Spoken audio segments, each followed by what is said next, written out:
So you're planning a trip to South Korea. Awesome. But here's the thing, your whole trip can live or die on one tiny detail that most people overlook, the airport transfer.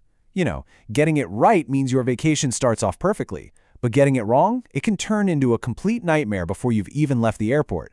Today, we're going to make sure you get it right. And this isn't some made-up story. This is from a real traveler, right on the edge of a total travel meltdown. I mean, you can feel that cold panic, right? That slow-motion horror as you realize your perfectly planned trip is about to completely fall apart. And that really is the big question, isn't it? How can something that sounds so simple, just getting from one airport to another, go so spectacularly wrong? Well, that path between landing and your next gate is absolutely littered with hidden traps. So let's break down exactly why this happens and, way more importantly, how you can just sidestep them completely. You know that story we just heard about the near-miss connection? That is not a one-off thing. It is a classic dream trip detour, a scene that plays out over and over, every single day, inside Korea's super busy airport system. And here's why this is so crucial right now. We're not talking about the quiet airport it was 10 or 20 years ago. Incheon is now a global mega hub, just humming with people. It's an amazing, efficient machine, but it's operating at a scale where there is absolutely zero room for rookie mistakes. It's a system that really punishes wrong assumptions. So, to navigate this whole thing, you really need a clear mental map. We're about to demystify how Korea's airport system actually works, because once you understand the logic behind the maze, you're already halfway to mastering it. Okay, this right here, this is the single most important idea to get your head around. A transfer inside the same airport, that's just logistics. You follow the signs, you go to your gate. Easy.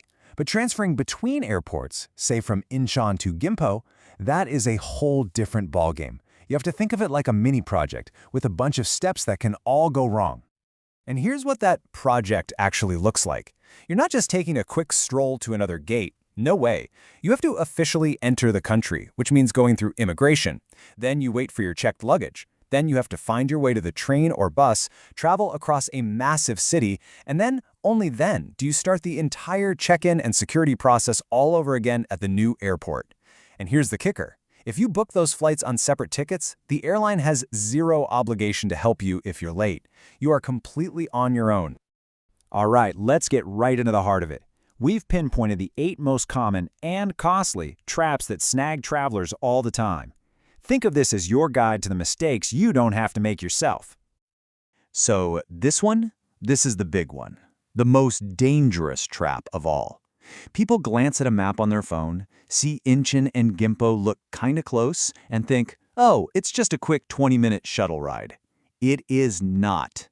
That single, simple assumption is probably the #1 reason people miss their domestic flights out of Gimpo. So here's the pro move to avoid that mess. For a transfer like that on separate tickets, the absolute bare minimum buffer you should even think about is 3 to 4 hours. Seriously. Even better, if you can, book your flights on a single ticket so the airline is responsible. Or, the real pro move is to just book an overnight hotel and take all that stress right out of the equation. Okay, next up, a trap inside Incheon itself. You have to know that Terminal 1 and Terminal 2 are not just a short walk apart. They're basically separate buildings connected by a shuttle train. By the time you walk to the train, wait for it, and then ride it, you can easily burn 30 or 40 minutes of precious time that you probably don't have. Oh, this one is so sneaky. You look at your ticket. It says you land at 11:30 p.m. Great, right?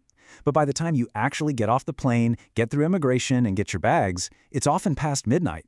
And guess what just happened? All the affordable, efficient airport trains and buses have shut down for the night.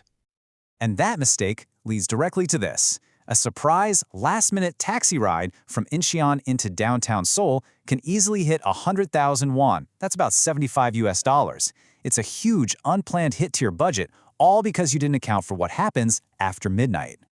And the fun doesn't stop there. There are other traps waiting. Like booking separate flights on low-cost carriers usually means your bags aren't checked through. You have to collect them and recheck them. Or misreading the visa or K-ETA rules and getting turned away at check-in. And you've got to watch the calendar for big national holidays. Or, get this, the one day a year for the National College Entrance Exam, when they literally pause all flights for the English listening test. It's wild. And finally, we have what I call the Jeju factor. See, the flight path between Seoul and Jeju Island is one of the busiest in the entire world. So you take that, You add in the massive weekend crowds, plus the island's famously unpredictable weather, and you have got a perfect storm for delays. A tight connection when you're flying to or from Jeju is always a gamble. Okay, so we've laid out all the traps. We know what can go wrong. The question is, how do we build a plan that's basically foolproof? Well, this next part is your Pro Traveler Toolkit, filled with practical stuff you can use right now. Go ahead and take a screenshot of this. Seriously. This breaks down the real-world costs and times for your main options. You can see right away the AirX train is kind of the sweet spot for getting into Seoul. It's fast and cheap. And you can see that a taxi is your pricey late-night safety net. This lets you plan your budget based on reality, not on a wishful fantasy. But what if, despite all your planning, the worst happens and you miss a connection? You need to be ready to make a travel insurance claim. Follow this 5-step checklist like your life depends on it. Keep everything. Get receipts. Ask for written proof of delays. Heck, take timestamp photos of the departure boards. This level of detail is what separates a successful insurance claim from a really frustrating denial. So if you forget everything else we talked about today, please just remember these 3 golden rules. 1. Buffer is king. Always add more time to your connections than you think you need. 2. 1 ticket is always better than 2. Avoid separate tickets for tricky cross-airport transfers if you possibly can. And 3. Check those late-night transport schedules. Public transit stops running after midnight. That's it. That's your cheat sheet. And that really just leaves us with one final question for you to think about. Take a hard look at your own travel plans. Now that you're armed with all this info, is your itinerary built on solid ground, on reality? Or is it just maybe a bit of a risky fantasy? The cool part is, now you have the tools to tell the difference.